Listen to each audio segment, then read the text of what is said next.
ایک عوام مسلمین کے اعتبار سے بھی صراط مستقیم ہوتا ہے. جو عام مسلمان ہیں ان کے لیے ایک صراط مستقیم ہے، وہ یہ ہے کہ اللہ کے ہر حکم کو ماننا اور اس پر عمل کرنا، اور ہر اس کام سے رکنا جس سے اللہ نے منع کیا ہے.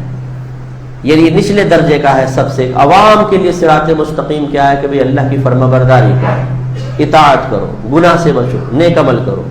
جب یہ درجہ پورا ہو جائے گا تو پھر ہم اگلے درجے کی طرف آئیں گے. اب کیا ہے؟ وہ خواص مسلمین. پھر اس کے بعد ایک اور بڑے معنی کی طرف.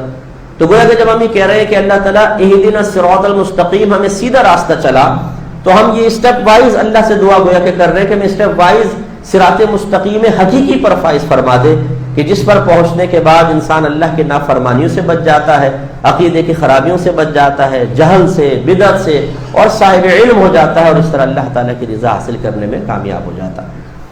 لیکن آگے دیکھیں کتنی نفیس بات اللہ نے بیان فرمائی کہ صراط الذین انعمت علیہم، اے اللہ تعالیٰ میں ان لوگوں کا راستہ چلا جن پر تو نے اپنا انعام فرمایا. اللہ تبارک و تعالیٰ اپنے انعام یافتہ بندوں کے بارے میں خود فرماتا ہے سورہ نساء آیت نمبر 69 میں کہ وَمَن يُطِعِ اللَّهَ وَالرَّسُولَ فَأُولَٰئِكَ مَعَ الَّذِينَ أَنْعَمَ اللَّهُ عَلَيْهِمْ مِنَ النَّبِيِّينَ وَالصِّدِّيقِينَ وَالشُّهَدَاءِ وَالصَّالِحِينَ وَحَسُنَ أُولَٰئِكَ رَفِيقًا. ہمیں اللہ تعالیٰ فرماتا ہے کہ اور جو اللہ تبارک و تعالیٰ اور اس کے رسول کی اطاعت کرے وہ ان لوگوں کے ساتھ ہوگا جن پر اللہ تبارک و تعالیٰ نے اپنا انعام فرمایا.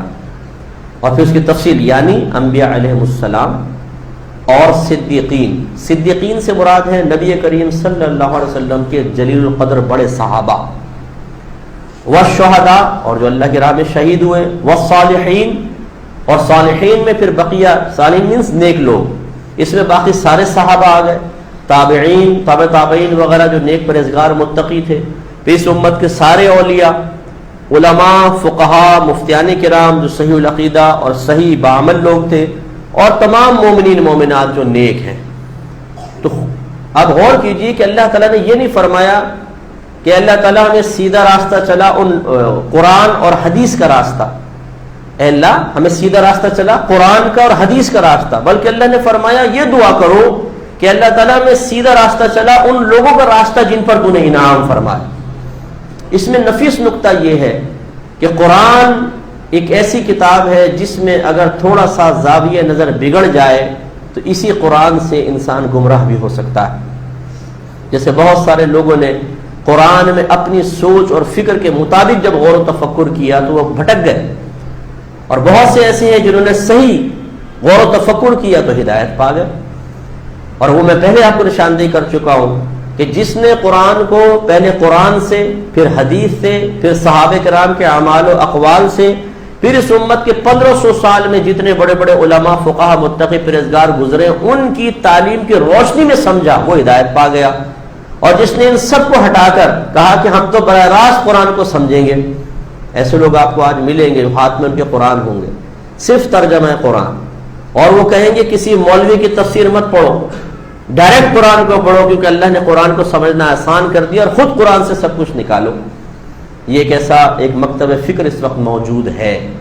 ایک مجھے ٹکرا گیا، کہنے لگے جی قرآن میں تو سب کچھ آسان ہے، آپ لوگ کہتے ہیں فلاں تفسیر پڑھو، فلاں تفسیر پڑھو، اسی سے تو لوگ گمراہ ہو رہے ہیں. کس کی پڑھیں؟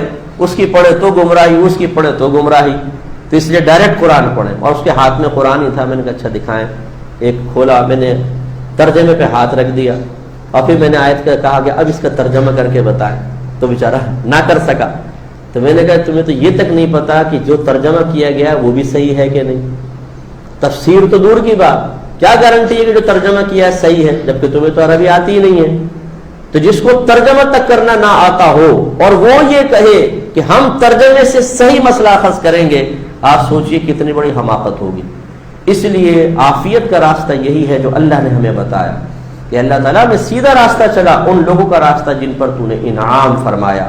تو سب سے پہلے انبیاء علیہ السلام، اگر نبیوں کے بارے میں جاننا ہے تو قرآن ہی سب سے بہترین چیز ہے کہ اللہ نے قرآن میں نبیوں کا تذکرہ فرمایا، ان کی تعلیمات ہے جو وقت انشاءاللہ آئے گی.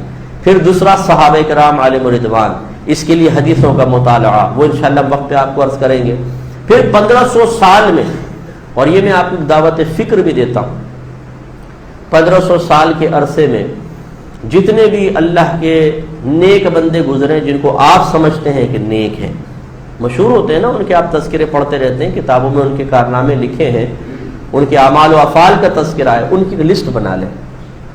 لسٹ بنانے کے بعد آپ یہ دیکھیے کہ ان کی میجورٹی کس عقیدے پر تھی، ان کے اعمال و افعال کس طرح کے تھے، تو انشاءاللہ عز و جل آپ یہ دیکھیں گے کہ اللہ کے جتنے انعام یافتہ بندے 1500 سال کے عرصے میں گزرے ہیں وہ سب کے سب نمبر 1 اہل سنہ و جماعت سے تعلق رکھتے ہیں، سب کے سب۔ اللہ کا جو بھی ولی آیا وہ اہل سنت والجماعت سے، اہل سنت و جماعت، اسی سے اللہ کے تمام ولی آئے ہیں، اور انہی کے عقائد قرآن و حدیث میں بھرے ہوئے ہیں، جو وقت پر انشاءاللہ میں آپ کی خدمت میں عرض کروں گا۔ تو 1500 سال میں جتنے اللہ کے نام یافتہ بندے گزرے ہیں ان کو آپ دیکھ لیں تو یہ عقدہ بھی کھل جاتا ہے، یہ گرے کھل جاتی ہے، یہ ذہن سے خلجان دور ہو جاتا ہے کہ یار اتنے سارے مکاتب فکر ہیں، پتہ نہیں کون صحیح ہے کون غلط ہے۔ تو اللہ نے تو شروع میں ارشاد فرما دیا کہ دعا مانگو اللہ تعالیٰ ہمیں اپنے انعام یافتہ بندوں کے رستے پر چلا۔ تو انعام یافتہ بندے 1500 سال میں جو بھی ہیں دیکھ لیجئے، انشاءاللہ آپ کو وہی نظر آئیں گے۔ اور میں اپنے وقت مناسب پر آپ کو جب بزرگوں کے عقیدے ذکر کروں گا باقاعدہ حوالوں کے ساتھ، آپ یہ دیکھیے گا کہ ہمارے اکابرین کے بعین ہی وہی عقیدے ہیں جو آج الحمدللہ مسلمانوں کی میجورٹی کے عقائد ہیں۔